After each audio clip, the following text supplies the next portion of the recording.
Yorktown, fought in 1781. And George Washington and the Continental Army are victorious. But that doesn't really end the war. Peace treaties aren't signed for another 2 years, and I emphasize peace treaties because the treaties that were signed were between England and each of the 13 states.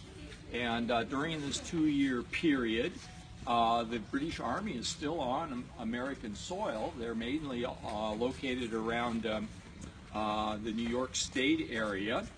And George Washington takes the army from Yorktown back up to New York State to keep an eye on the British. And during that 2-year period, while they're waiting for the peace treaties to be signed, he grows increasingly concerned that the unity of the 13 states that had been enjoyed during the Revolution would start to fall apart after the peace treaties were signed. In a sense, George Washington thought the strength that helped win the Revolution was in the united actions of the 13 states. And his concern was that after the peace treaties would be signed, the states would start to go their own individual way.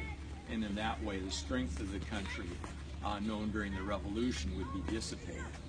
And so he wrote individual letters to each of the governors of the 13 states, pleading with them, imploring them that after the treaties are signed, that the 13 states should continue to act in unison. And a part of those individual letters has been called George Washington's Prayer for the Nation. And as soon as the jet passes, we'll ask this gentleman to read George Washington's Prayer for the Nation. So we're glad you're here to participate.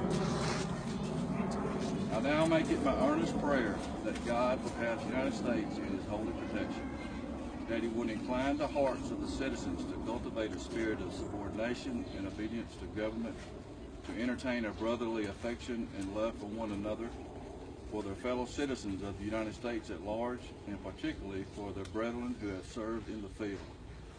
And finally, that he would most graciously be pleased to dispose us all to do justice, to love mercy, and to demean ourselves with that charity, humility, and pacific temper of mind which were the characteristics of the Divine Father of our blessed religion.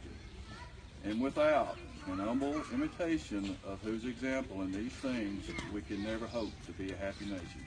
Amen.